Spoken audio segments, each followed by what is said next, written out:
Hello friends, कैसे हैं आप सब। तो 5.2 का क्वेश्चन नंबर 18 और 19 हमें करना बाकी रह गया है, तो वो हम इस वीडियो में करेंगे। तो शुरू करते हैं।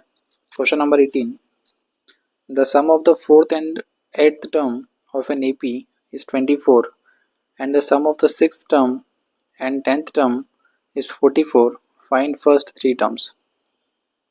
देखिए, किसी भी एपी में हमें टर्म्स फाइंड करनी है या कोई भी वैल्यू फाइंड करनी है, तो उसके लिए सबसे पहले हमें ए और डी फाइंड करना ज़रूरी है। तो ए और डी फाइंड करने के लिए हमें पहले इन इक्वेशंस को सॉल्व करना पड़ेगा। तो देखिए, सॉल्व किस तरह से करना है। आसान है वैसे करना, इतना कोई खास काम नहीं है, आप इजीली कर सकते हैं। तो fourth term and eighth term का सम की बात कर रहा है। Fourth term and eighth term का सम, इनका सम निकाल लेते हैं। तो A4 प्लस A8, इन दोनों का सम करेंगे, आ रहा है अपने पास 24। तो A4 को हम क्या लिख सकते हैं, A plus 3D, plus A8 को हम क्या लिख सकते हैं, A plus 7D, equal to आ गया आपके पास 24। A plus A 2A, 3A plus 3D plus 7D 10D, equal to आ गया 24। इस पूरे में 2 कॉमन आ रहा है, तो 2 को हम कॉमन ले लेते हैं। अंदर क्या बचा, A plus 5D equal to 24। तो यहाँ से A प्लस 5D आपके पास आ गया, 2 का जाएगा इसके डिवाइड में, तो आ गया आपके पास 12। इसको दे दो इक्वेशन नंबर फर्स्ट। सेम इसी तरह से नेक्स्ट वाली जो कंडीशन बोली है, sum of the sixth and the eighth term is 44। Sixth term और एट्थ 10th टर्म का हम सम फाइंड करेंगे, तो हमारे पास आएगा 44। तो A6 प्लस A10, इसकी वैल्यू आ रही है आपके पास 44। तो A6 को क्या लिख सकते हैं, A plus 5D, and A10 को हम लिख सकते हैं A plus 9D equal to 44। A plus A 2A 5D plus 9D 14D equal to 44। इसमें भी फिर से 2 कॉमन आ रहा है, अंदर बचेगा A plus 7D equal to 44। 2 जाएगा इसके डिवाइड में, तो हमारे पास इक्वेशन क्या आ गई, A plus 7D equal to 22। इसको दे देते equation number 2। From 1 and 2, equation और इक्वेशन 2 जो आप पहले वाले चैप्टर्स में पढ़ चुके हैं, लीनियर इक्वेशन इन 2 वेरिएबल्स में, या तो एलिमिनेशन से इसको सॉल्व करेंगे या सब्स्टिट्यूशन मेथड से, आपको जो सही लगे आप उससे कर सकते हैं। तो मैं इसको एलिमिनेशन से कर लेता हूँ।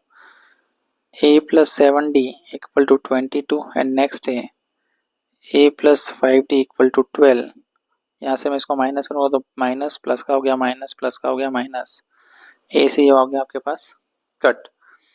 माइनस 5D प्लस 7D, देखिए साइन जो होगा, जब माइनस करेंगे तब साइन क्या हो जाएंगे, इसके अपोजिट साइन। ये प्लस का है तो माइनस का, प्लस का है तो माइनस का D, प्लस का 12 है तो माइनस का। अब इसके साइन प्लस ना रह के माइनस वाले हो गए, तो -5 प्लस 7, तो प्लस का आ गया 2D, 22 माइनस 12 तो आ गया 10।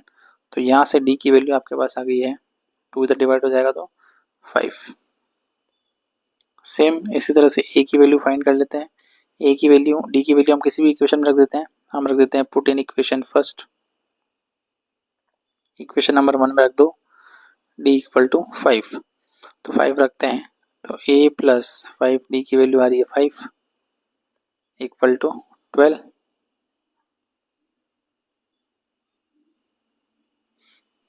तो A प्लस 5 मल्टीप्लाई 5 25 इक्वल टू 12। तो A की वैल्यू आपके पास आ गई 12 माइनस 25 करेंगे तो हमारे पास आएगा माइनस का 13। तो A पता चल गया, D पता चल गया।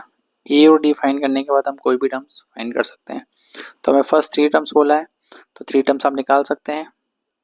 फर्स्ट टर्म तो हो गई A माइनस 13, सेकेंड टर्म क्या हो जाएगी A प्लस D, जो आप खुद फाइंड करेंगे।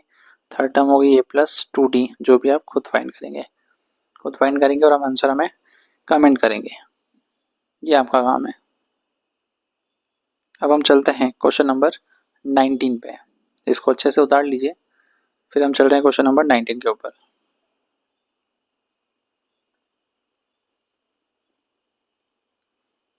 तो हम बात करते हैं क्वेश्चन नंबर 19।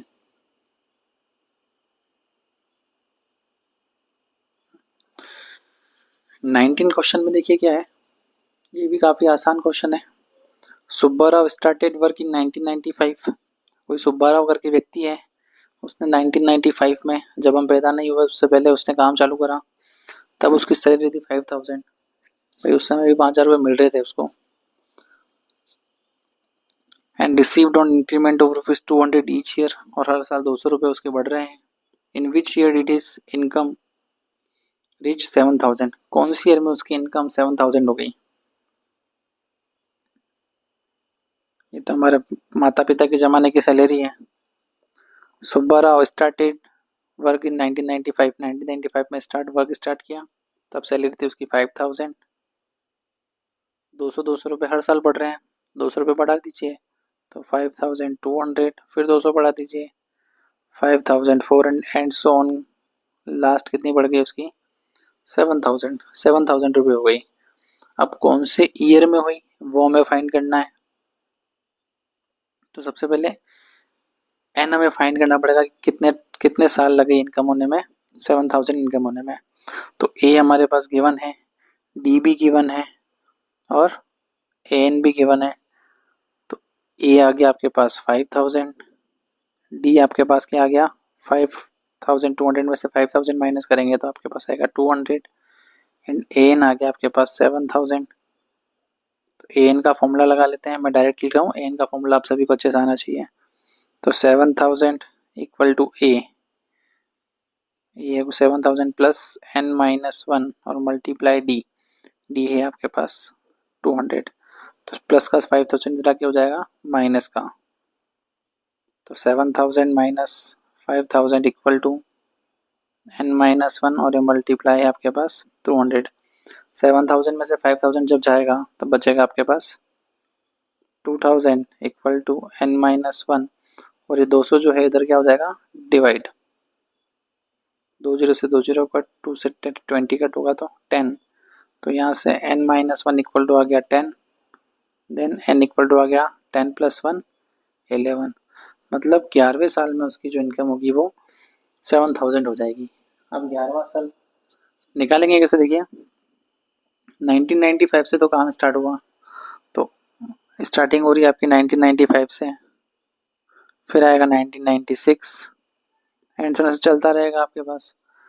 हमें फाइंड करना है कौन सी ईयर में, मतलब ए एन आपको फाइंड करना है और एन आपको दे रखा है 11, तो ए 11 आपको फाइंड करना है। तो ए 11 इक्वल टू ए आपके पास है 1995 प्लस एन माइनस 1, मतलब एन माइनस 1 क्या आ गया 10, और डी है आपके पास कितना 1996 में से 1995 जाएगा तो कितना बचेगा 1। सॉल्व कर लीजिए, 1995 प्लस 11 माइनस 1 10, 10 मल्टीप्लाई 1 तो 10। तो 1995 में आप 10 ऐड करेंगे तो क्या आ जाएगा 2005। मतलब 2005 में जो है इसकी सैलरी 5000 से बढ़कर कितनी हो जाएगी 7000 रुपये हो जाएगी। तो बस इतना ही करना है इन दोनों क्वेश्चंस में। आज के लिए इतना ही, धन्यवाद।